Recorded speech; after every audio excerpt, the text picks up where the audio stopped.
Okay, Bismillahirrahmanirrahim, alhamdulillahi rabbil alamin, wa salatu wa salam ala rasulillah wa ala alihi wa sahbihi man wala. Assalamu alaikum wa rahmatullahi wa barakatuh.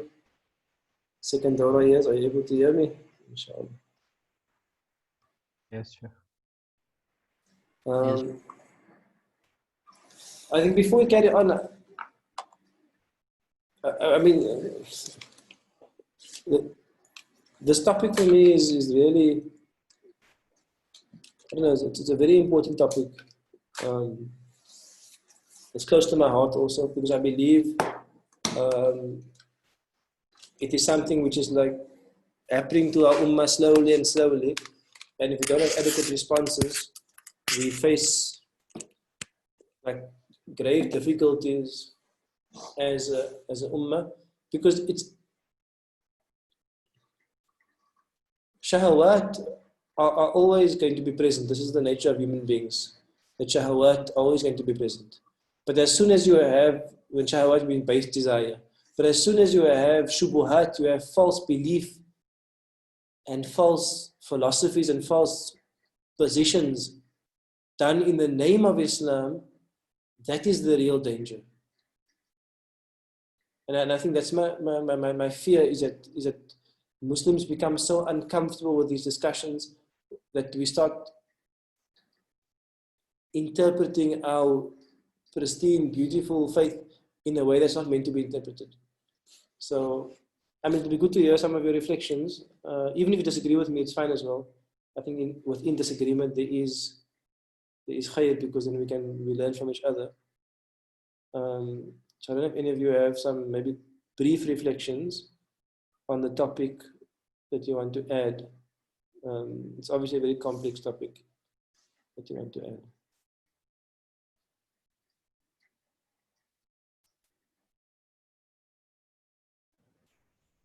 Are you guys able to hear me? Yes, Mona. Yes, Mona. Okay. You can talk. I don't know if you have any reflections or anything.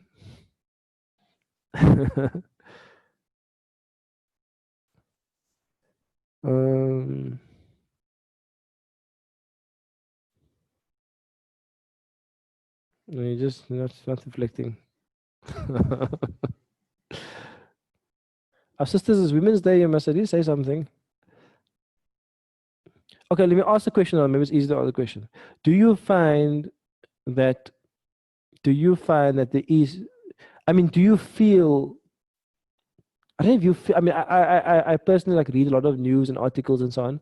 So I kind of feel this changing tide in philosophy and approach, and the secular ideology like becoming stronger and stronger and stronger. Do you sense that within your lives? Do you sense that pressure, that change within your own lives, within your own circles? I do, Maulana. Like, can you explain, like what do you, I mean, I'm interested to hear what people's experiences are. So I think for me, my kids I've got 3 children, they're all teenagers. So I mean, we're in lockdown now, but they still have interaction with their friends and they're on social media. So I also go and check, like, I'll check out like what they're looking at. So I try to follow like the same things so I can see what they're looking at. And definitely if I just look at that, I can see that there's a lot of like influence. So it often becomes discussions like while we're having supper or whatever. So I can just gauge like where they are with their thought process and that. But just looking at what they're being exposed to, even while they're inside because of the social media, I can see that it's like at the forefront. It's like 1 week it's Black Lives Matter, and the next, Maulana was mentioning earlier on, it's this GBV, and then it's, I don't even know how to pronounce, LBG, you know what I mean. So it's all these things, but it's like every week there is something. And because of all the things happening in the world currently, there's like a movement for everything, and there's a platform to voice your opinion. So it's become increasingly obvious to me that I need to ensure that I'm in constant conversation with my children to make sure that their process is still like their thought process is where it should be and what they should be concentrating on. It's like I don't want to completely hide them from the world, because like at some point they need to know when I am confronted with this, like how to deal with it. But at the same time, I'm so thankful that you had this conversation, because at the same time, there's many cases where I don't know what to say. So I have to also let me check and get back to you. You're never like sure, like what's the right thing to say. And it's scary as a parent. Yes. I think maybe two reflections is that I think you're completely right. There's no way to insulate your children against these thoughts. There's just absolutely no way. Your children are going to go on social media. They're going to grow up. They're going to go to university. They're going to go to workplace. They're going to be exposed. It's much better to give people answers that are satisfying and understandings, which basically address these concerns. So I think that's the first thing, which I think is an important point that you made. And the second point was that sometimes we ourselves don't have the answers. And sometimes we find difficulty because almost like the playing field has already been set.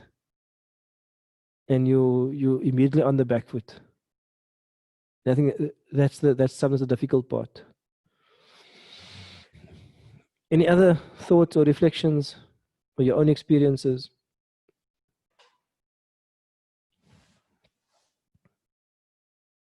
And sometimes also you might even be you yourself. I mean, you might have your own difficulties, and that's also natural and normal when you exist in a culture that is when many of the prevailing principles are contradictory to your faith tradition.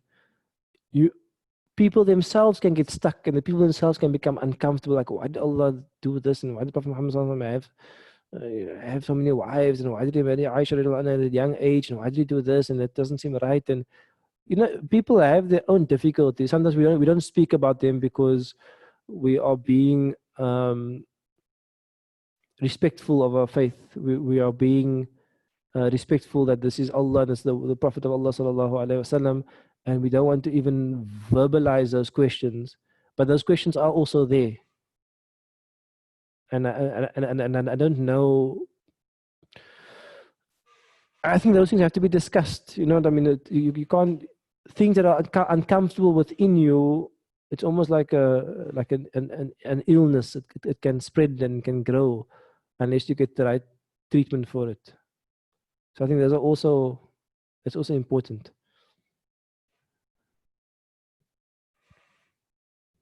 Any other experiences or thoughts or reflections?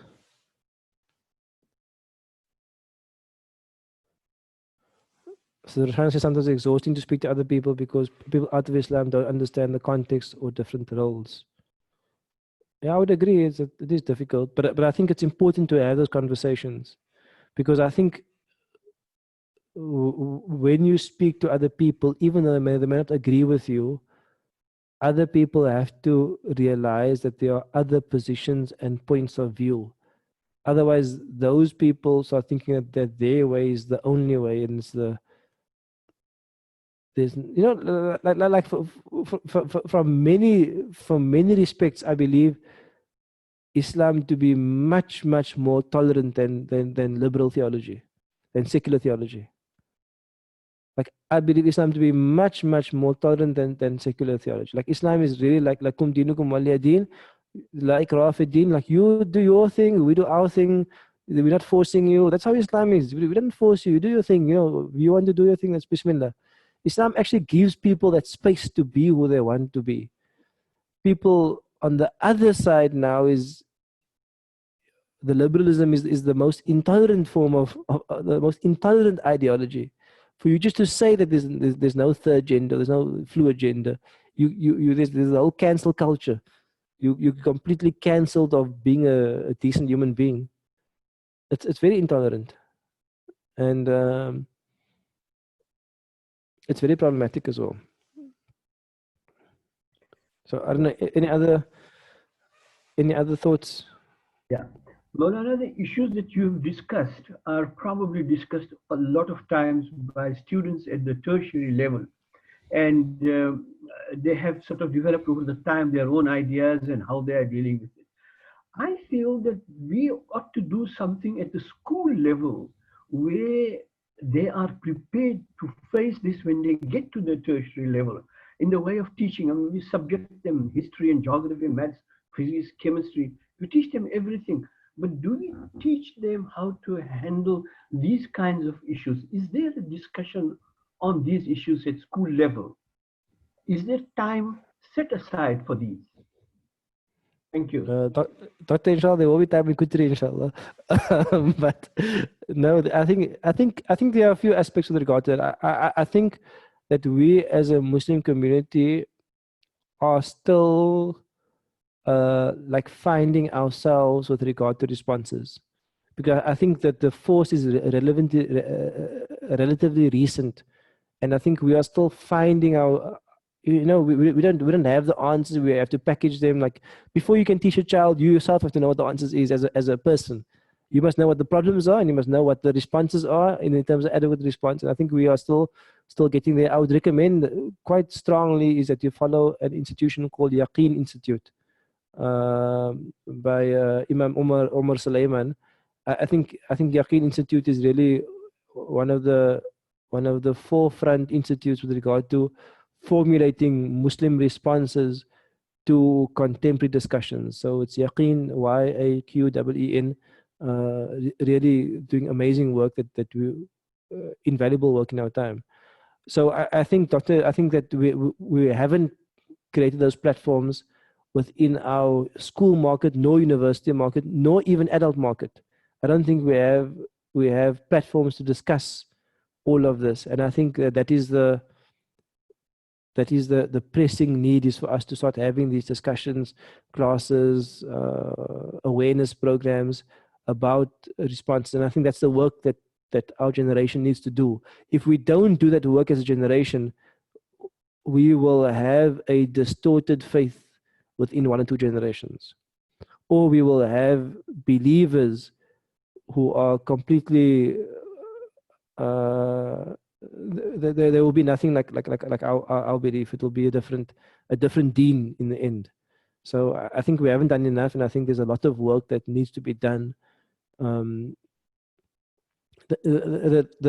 best thing I can say for now is educate yourself, because you and I can't do anything unless we speak from a position of knowledge, of guidance. So the best thing is educate yourself as a parent. So go to Yaqeen, read some articles there, get a feel for the discussions and the responses.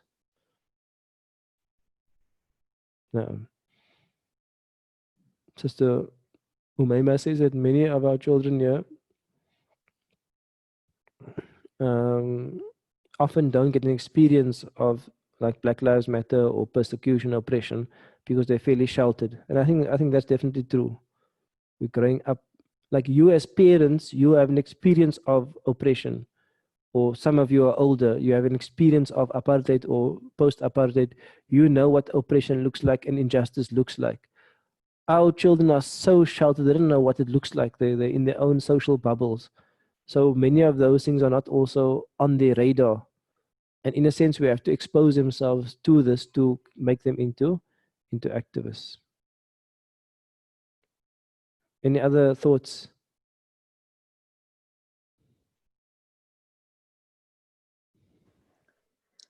Salam Maulana.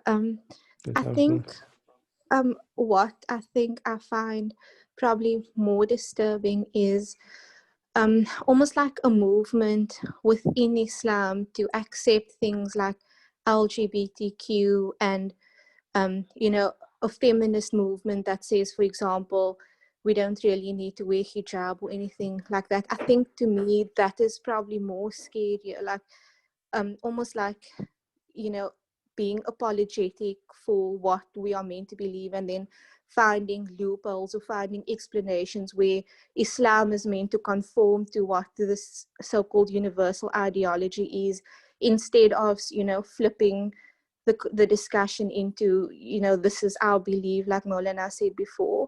And I find with my nieces who are like more at teenage level, that becomes like almost like a scary discussion for me, because like they'll say things like, why does this imam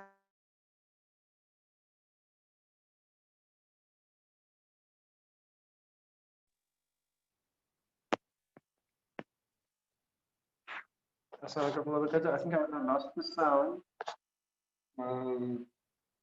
Even the radio, what happened is I got disconnected now. So I'm not sure if you guys can hear me. Can you hear me? Yes, we can, Maulana. Yes, we can, Maulana. Sorry, but you were, I don't know who was speaking, but my laptop just died. I ran some issues with my laptop. It just died in the middle of that discussion. I just the power was my phone, so I didn't catch anything that you said.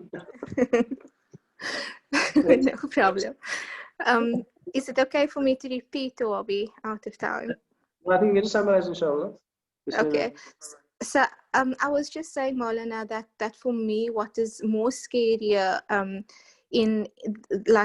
more scarier than, you know, having to almost justify or explain our stance or belief to the other side, is like within Islam, people trying to justify or, you know, be apologetic or find ways for Islam to conform to the universal belief, or, you know, morality, for example, trying to say that, you know, Islam doesn't expressly prohibit homosexuality, or maybe that, you know, the hijab isn't as strict as it needs to be, for example. And I think, like, when, you know, engaging with our youth, or, you know, our younger family members in that, I think that's more of a challenging discussion than you know, trying to say, but, you know, yes, they believe this, but this is what Islam says. It's more like Islam is now being muddled to them because of the different platforms and information that they have access to these days.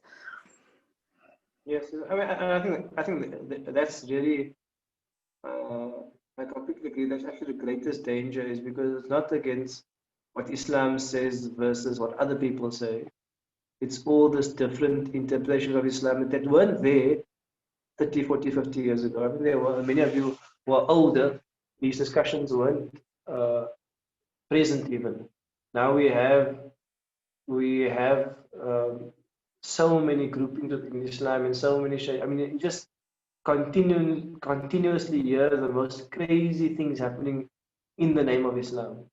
It's just like it's like mind blowing sometimes what people do in the name of Islam and justify it, and then a young person coming from a liberal school, that like sounds appealing to them because it resonates with their liberal schooling, and then they choose a different brand of Islam, which really, when you look at the evidence, the evidence does not support it. And maybe if I want to maybe give you a guideline for how do you navigate different groupings, and there's a very simple guideline. The guideline is based on evidence. Like you don't have to follow a grouping because some Maulana or Sheikh or some authority told you that is the right group. You can also follow a grouping because of evidence. It's an evidence-based discussion. Like, what are your sources of evidence? What is your method of interpretation? How did you arrive at that position? It's evidence-based. It's not just like interpretation up in the air. It's to do with actual evidence that we are discussing. And I think that is the salvation of Islam. That's what it means to cling to the Book of Allah and to cling to the Sunnah of Rasulullah sallallahu alaihi wasallam, is to cling to the evidence of their teachings and how they lived how they formulated Islam, basically. And anything that goes against it in a very explicit way is, like, I mean, I think a very simple example, and I try to do the same. There are groups of Muslims who purport that homosexuality is condoned, is allowed in Islam. I tend to do a simple thing. Look up all the ayat of Nabi Lut and tell me on multiple readings, how can you come to that position? It's completely without evidence. It's completely like it blows my mind how you come to a position that's so against Islam. So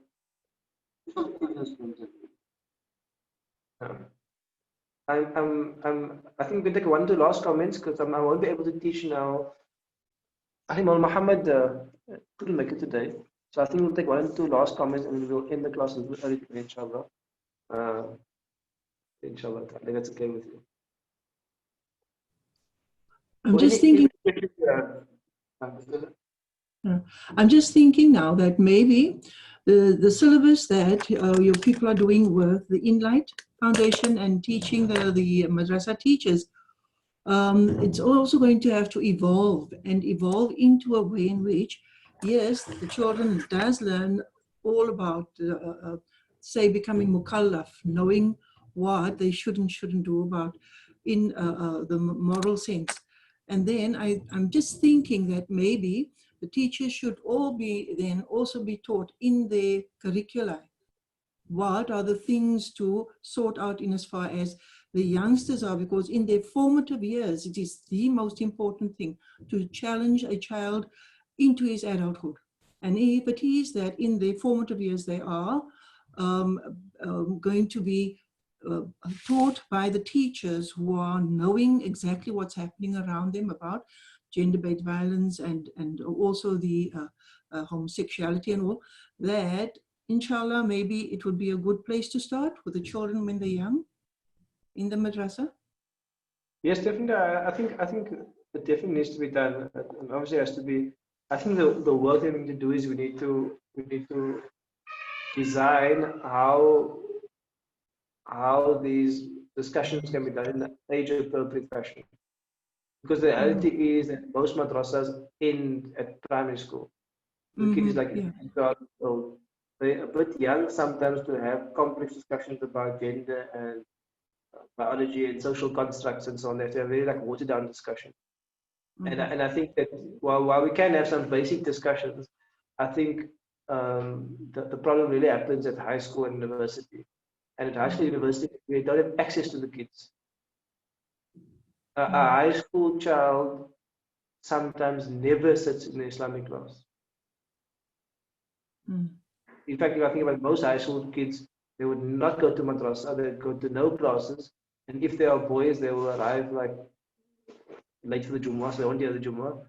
So one of the problems actually is that we never actually see a high school child as a community. I mean, I'm the high school teacher, but also you can't find your hands, but no one. So yeah, it's one of the big problems. Even universities as well. I mean, we have MSAs, but I mean, not most of the university students don't belong to MSA, don't come to the events. It's kind of like the same handful going to the same things all the time. So just the awareness needs to actually move onto platforms like social media where they're more accessible. And I think that's one of our challenges that we have. And the difficulty really also is that to set someone's mindset and to make someone's mindset is more complex than just having a class on it. Because a person is shaped by their friends, the person is shaped by the social media messaging. Remember, the social media messaging is happening every day. It's happening for 3 or 4 hours a day, getting programmed all the time. They're watching series now. If you look at the series now, gender and sexual orientation is completely fluid now within our series. So the person is getting programmed constantly. And sometimes just to have a class is good, but you're really facing an uphill battle to change someone's mind and life. People need healthy spaces to grow. I mean, this is really what we're trying to do at Guthrie is we're trying to provide a healthy space for young souls to develop, because it's really tough. It's very, very tough to counter some of the forces. But I do agree with you. We do need more work at the madrasa, but I think there's much more that needs to be done in addition to that as well. Assalamu alaikum, Allah. I just have a question. I'm currently a third-year law student at the university level, And Maulana just mentioned now it is quite tough to deal with these challenges. And I think tough is an understatement for the challenges that the university students fail. Because even if you have You're breaking up quite badly, so I'm struggling with the maaf Maulana. Masa sort of Maulana? It's like cutting all the time.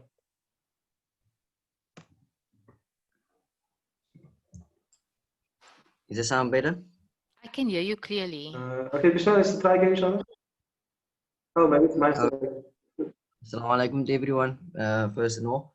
Maulana mentioned that it's quite tough as a teenager to go through these things. And I can second that, I can third that, I can go with it all the way. I'm currently a third-year law student at university level. And I think tough is a real understatement because even I've been to, when going through high school, Alhamdulillah, I've been to a Muslim school, I've done hifz, all that. And I've been taught certain things, but I think along with being taught the knowledge that X, Y, and Z is wrong, we should be taught on the way to convey that as well. And putting this into perspective, I took one of my modules last year, critical legal analysis, and this lecturer, she's a professor, but she's also a member of the LGBTI, all the letters, movement.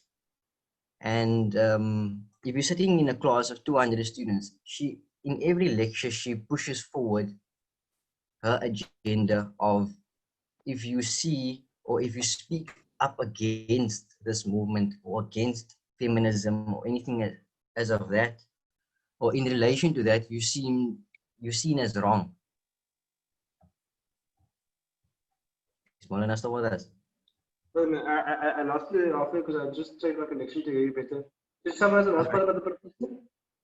All right, so basically I had this module last morning where one of my lecturers, who's a senior professor and is part of the LGBTIQ movement, and she always pushes forward her agenda as if to say that if you speak up against this movement or feminism or anything of that sort, you're seen as wrong. And she will purposefully, this is just one example of what we're faced with as a university student. You're sitting in a lecture room of 200 odd students, and she'll ask you questions. And we as Muslims know that these things are wrong. Allah subhanahu wa ta'ala created Adam and Nabi Hawa. And my one friend always says that created Adam and Eve, not Adam and Steve, for a reason. But if you have to say that out loud, they look at you almost as if you are backward, and they push it to such an extent that they look at you as if you inhumane, because then they ask you the question, what's wrong with us? We human. Or why do you see us as that? Is this what your religion is teaching you? So even though we know that it's wrong, and we can back it up by saying that the people of Nabi Lut was destroyed for homosexuality and things like this. And the saddest part is, Mulana, that the people that's looking at you skew, most of them are even Muslim teenagers looking at you, your fellow pupils, your fellow friends, that look at you and say, well, why are you like this? And it just pushes me back to the Quranic ayah that I was always taught that Islam came, or it's a hadith, I think, where Rasulullah sallallahu alaihi wasallam taught us that Islam came as something being strange, and it will become strange again. Maulana can correct me if I'm mistaken. But the thing is, what the question I have is, Maulana, how do we deal with these things? Because you can't just say outright it's wrong, even though it is. In a platform like that and on a level like that, it's extremely difficult to deal with in our shoes. Okay, so I think that some of the experiences that are being faced at the moment. My advice is a few things. Is I would not discuss something as wrong and right, because wrong and right, I can discuss something as wrong and right when it comes to like my class or my fellow Muslim who agrees with me on what the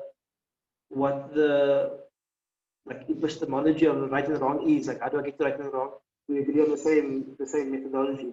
But when I speak to other people, I won't speak in terms of wrong and right. I would speak to what I would first of all respect diversity. Like I respect people's within a secular democracy. I respect your right to have a different position. I respect your right to define gender as you want. I respect your right to define sexual orientation as you want, and that's the agreement that we live in our society, and I respect it completely. At the same time, I would speak from a position of my own faith and my own faith tradition. That within my own faith and faith tradition, I'm not speaking about anybody else. I'm speaking about my own faith and my own faith tradition. There is a sexual code, and there's an interesting article on Muslim Matters. There's a website called muslimmatters.com. You can Google it, and there's a good article about it. Is that every society, even within secular liberal theology, people have sexual taboos and they have some degree of sexual guidelines. Obviously, in a liberal theology, it's going to be much more open, but there will be still certain things which are frowned upon and disallowed. At the same time, within our faith tradition, we also have sexual taboos, and those are defined as per our guidance, as per our structure, as per our scripture. If people don't agree with them, they have the freedom not to subscribe to our faith. But you do request that people allow you the freedom to also have your own view, as they have their own view, without us vilifying them. I think that's the important part. Is don't vilify them, respect their freedom and respect their position, and simply say that we have a different position, as does Judaism, as does many sects within Christianity. I mean, we have different positions, and we have to respect each other's different positions without placing a value judgment, because that is completely against kind of individual freedom and liberties for you to impose your view on another person. So I think they're not going to accept your position, but they should accept your right to have a position. So I think that's the approach that is consistent with our faith. Because when we say right and wrong, we are speaking for ourselves based on our own framework, based on our own understanding, based on our own faith tradition. We're not asking anybody else to subscribe to it. I'm not making da'wah to anybody, you are wrong, go to hell, and you must join me because we're going to. I'm just saying this is our position. You're in your position, I'm in my position. Respect, give me space to have a position which is different to you. And also respect that this position that I have is not something which came around now. It's been around for thousands of years, across multiple faith traditions. And that's basically it. Yeah, but I think just depersonalize the argument and take out the value judgment. Yeah, all of best. Shukran. But I think just read the article on Muslim Matters. Muslim Matters comes to step up homosexuality. You find them one two good articles on there on the discussion. But basically, there are like rules to the game now, and one of the rules to the game is that there is something called personal liberty and there's something called freedom of speech, and I think we have to maintain that, because liberal theology is going to actually confine that, and it will actually have to squeeze out faith out of mainstream discussion. I think that's a real danger. And someone mentioned in the chat now that they're going to do it in schools as well. Your children are going to get the same liberal theology syllabus at school, even though most South Africans probably don't even believe it. It's going to be pushed out in school as well, and the next generation will believe it. Okay. Any other final comments or questions? Maulana, I have a question. Obviously, the Prophet ﷺ interacted with people who didn't have the same values as like Islam, and he had the best of character. So, like in terms of the etiquette with interacting with these people, Muslims are supposed to have, we're supposed to strive to have the best adab in every situation. And so like you said, the rules of the game when interacting with people who have different views, like sometimes they make you feel like you're this evil person just because you are saying something that from your framework is right. For example, I teach girls only. I'm a teacher, and so sometimes I just say, "Thank you, ladies," or "Take out your homework, ladies," or "Good afternoon, ladies." And then one time after class, this girl came to me and she said, "Can you please not refer to us as ladies, because not all of us identify as women or girls." And so I didn't expect it. I mean, I know that the school is like trying to be secular and not and they're trying to be like impartial. But I just felt like, what about the girls who like being girls? Don't have the right to be called women or young ladies or whatever.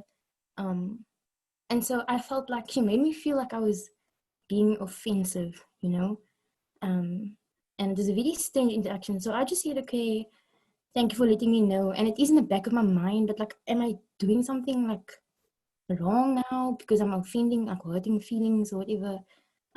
So in terms of etiquette, like you need to, it's very difficult to try to find a balance between being kind and making people feel comfortable in your presence, and also, sticking with your principles and what is right and wrong. Yes, yes. I mean, it's a difficult discussion because, okay, let's speak about what's going to change now. Is that generally when you meet someone, they're going to have to introduce the pronouns that they go by. So that's going to be a change of society. They're going to ask, my name is Brian, you can call me he and a him, or my name is Brian, I go by she, or my name is Brian, I go by it, or whatever they're going to choose now. So I think that's going to be like the prevailing norm within discussions. It's not there yet fully, but it's getting there now, is that you have to basically give your pronouns when you introduce yourself, because you can't deduce your gender now from your sex and so on.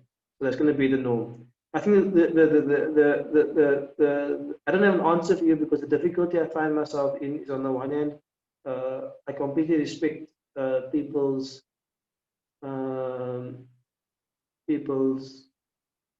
right to define their own gender. That's their own business. It's just difficult because sometimes their right means that I have to acknowledge something which I don't believe in. I think that's the difficulty. So I use like an absurd example, and maybe it's absurd, but just to prove the point. If someone identifies as a cat, and then I see the person walking by,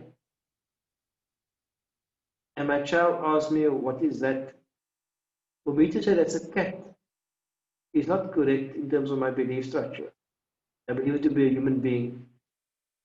So it's a conflict. It's almost like that person's defining himself as a cat now almost is an imposition on me to acknowledge something which is completely untrue according to my own position.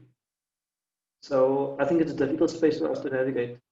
But my advice is just, if you can keep it neutral, then keep it neutral.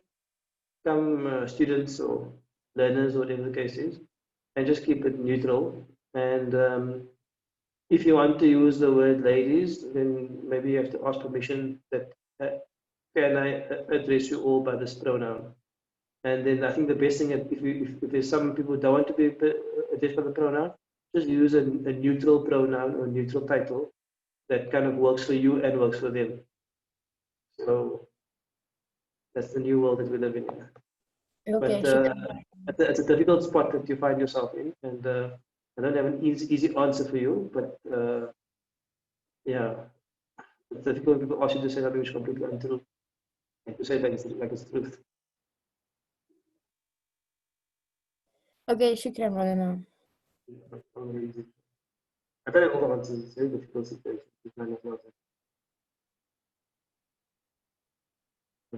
And I think maybe I can end with this because maybe it's difficult now. Is that, or are there any other comments or questions before I maybe make some final comments?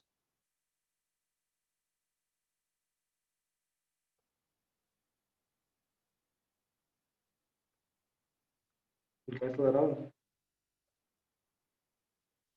I think that nothing else.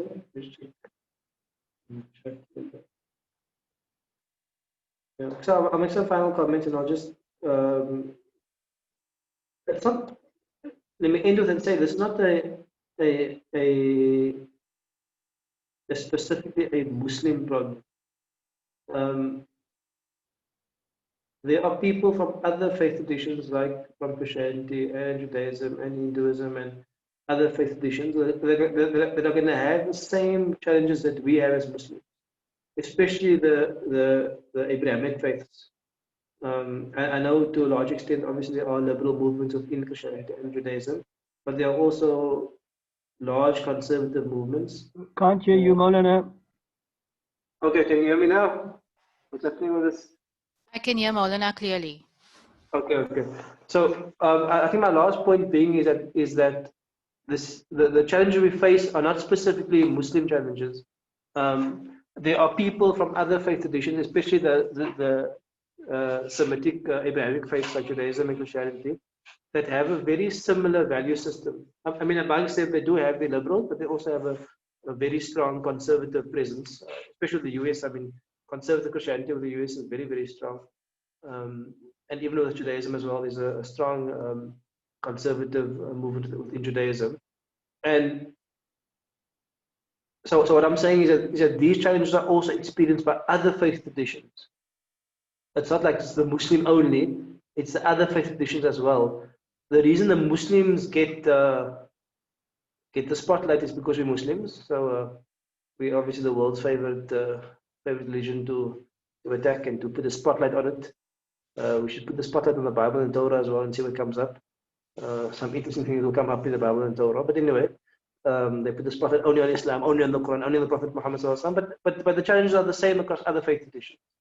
And I think that we also have to study their responses as well, understand their positions as well. And many of those will also help us also in framing our own ones. And perhaps also forming alliances in a sense where people stand together for the right of religions to define themselves on their own terms. So it might not be a Muslim thing, it might be a religious thing where religious communities come together and stand for the right to be accepted on their own terms and the right to have disagreement without being vilified.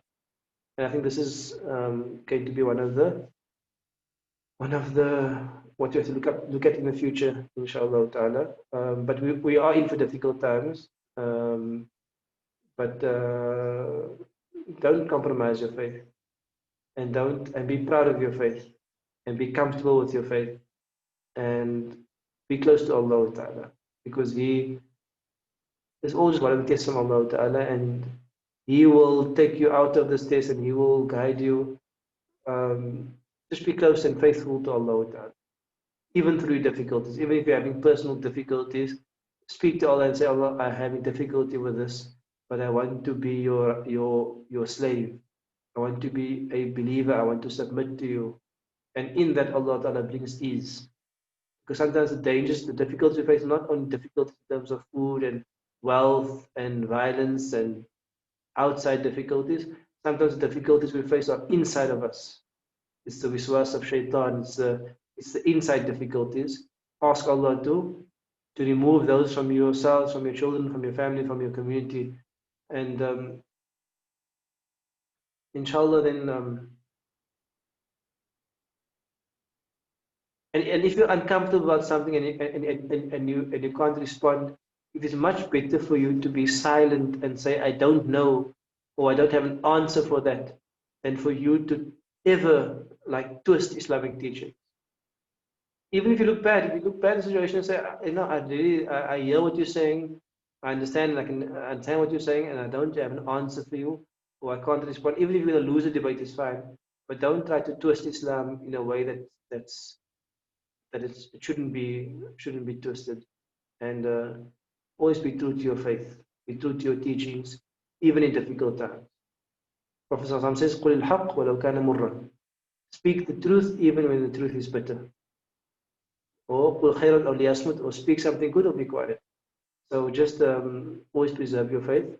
And we as a class should have discussions about this, and we as a class and teachers and students should formulate positions about this. And lastly also, and we end with this inshallah, we are respectful.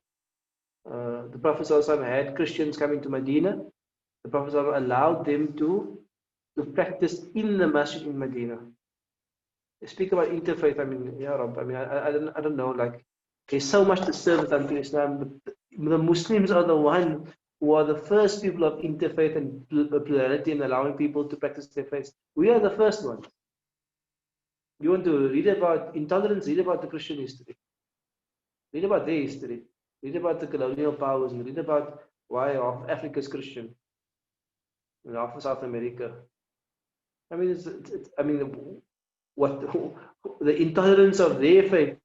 I mean, we were tolerant from the beginning.